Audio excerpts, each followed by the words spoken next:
Pues bonito fin de semana tengan todos ustedes, amigos y amigas. Bienvenido al canal de YouTube. Alter de la Cruz, no se les olvide darle me gusta, su like, abajo a la campanita, píquenla, púchenla, échenos la mano, chinganle a la campanita. Muchas gracias, presidente. Buenos días a todas y a todos. Como bien lo indicó el señor presidente, les informaremos hoy el detalle del asunto de Total Play y los esquemas de deducciones excesivas analizados y resuelto esta semana por la Suprema Corte de Justicia de la Nación. En primer orden, considero importante comentarles que en el SAT las auditorías se realizan por sectores económicos, en las cuales se analizan las operaciones contables y financieras que tienen repercusiones fiscales. Nosotros no vemos nombres propios, ni de personas físicas, de personas, ni de empresas. Nosotros únicamente vemos las operaciones contables que tienen estas repercusiones fiscales y que tienen que cumplir con la legislación. Fue así, en el año de 2014 se decidió que sería revisado el sector de empresas de telecomunicaciones, interconexión, radio, televisión, en el que se ubica a esta empresa. Es una auditoría ya vieja. El ejercicio fiscal es del 2011 y la auditoría por parte del SAT fue en el 2014 y hoy es 2024 y seguimos platicando de este tema cuando la empresa ya utilizó pérdidas fiscales y no pagó impuestos. Durante las auditorías, el SAT solicita información y los contribuyentes proporcionan las que justifican sus operaciones y las cantidades que han pagado de impuestos. El SAT verifica la información de las empresas y que las operaciones que hayan realizado se apeguen a su objeto y a la ley. Prácticamente lo que revisamos son dos rubros, los rubros de ingresos y los rubros de gastos. En la auditoría que se realizó a esta empresa, solo por sus operaciones de 2011, como ya mencioné, el SAT observó desde el inicio que ésta no contaba con la información adecuada y completa que debía respaldar su operación, principalmente en sus gastos. En el transcurso de la auditoría, el SAT tuvo comunicación constante con el contribuyente y durante más de un año, ésta no pudo justificar la información que acreditara que los gastos fueran indispensables para el negocio. Al no tener ya información pendiente de analizar, el SAT resolvió lo siguiente.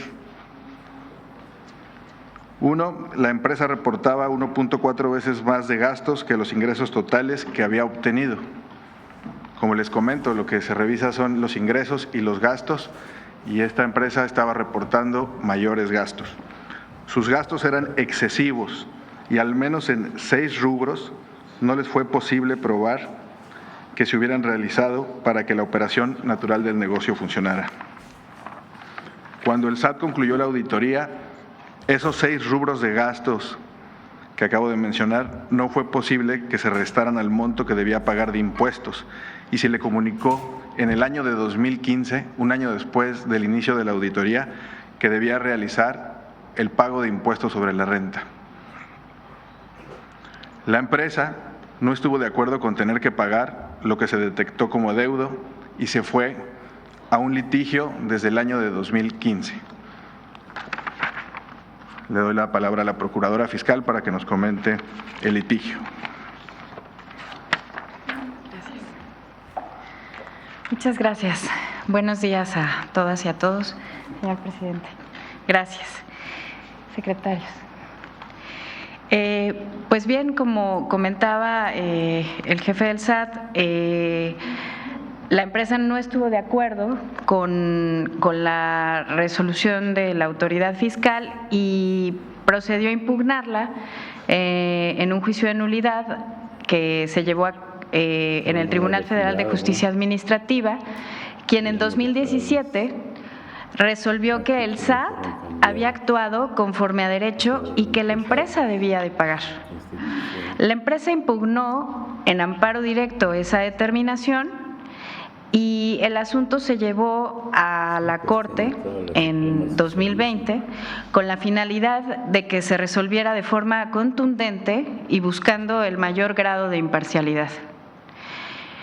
Fue hasta 2022 que la Suprema Corte decidió su atracción y quedó asignado este asunto al ministro Luis María Aguilar Morales, quien hasta 2024, este año, en 2 ocasiones, presentó a sus pares un par de proyectos de resolución, siendo el último el que esta semana fue ya puesto en sesión.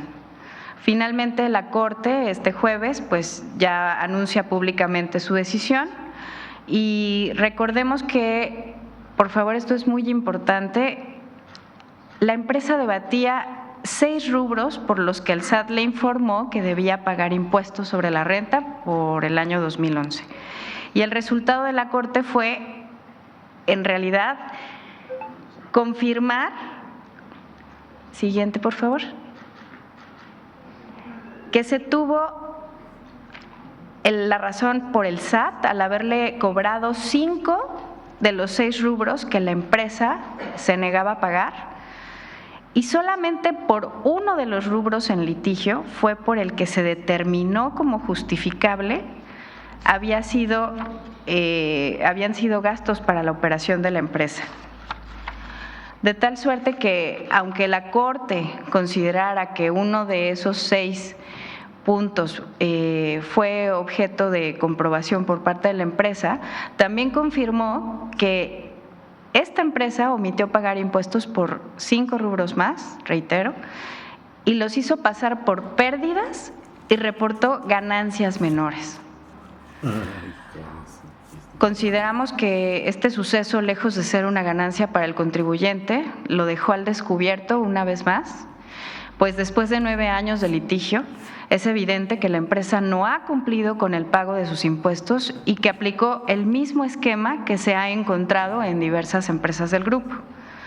Si la autoridad fiscal hubiera incurrido en error en la revisión que realizó y en sus decisiones, las resoluciones de todas las autoridades judiciales por las que pasó este asunto hubiesen resultado rotundamente favorables a Total Play, y no fue así. Inclusive en la última instancia, la Suprema Corte verificó que el SAT estuvo en lo correcto en más de un 80% de su actuación. Voy a dar paso a que Antonio Dagnino nos haga favor de completar también información. Gracias. Sí. Gracias.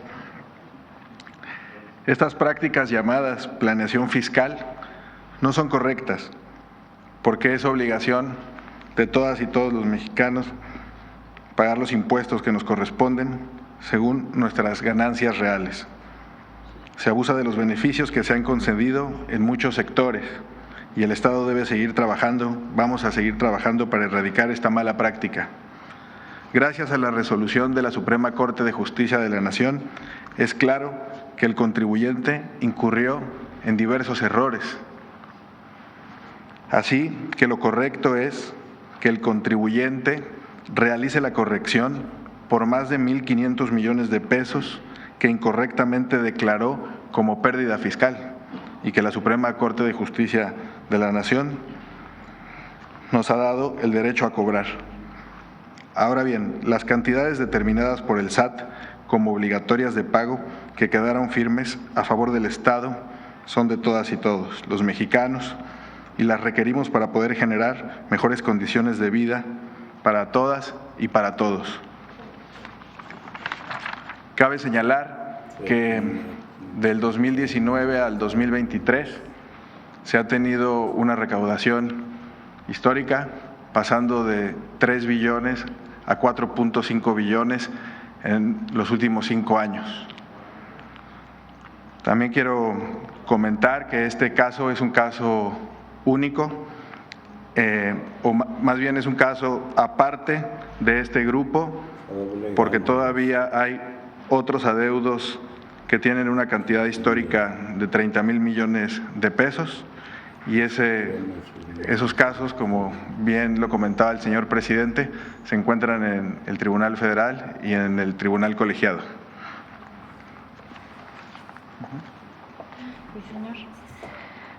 Si nos permite, señor, aprovechamos esta oportunidad para pedir con respeto y firmeza a los magistrados que tienen en sus manos todos estos asuntos para que los resuelvan con prontitud, pues estos altos montos de contribuciones son recursos del Estado y en consecuencia son recursos del pueblo.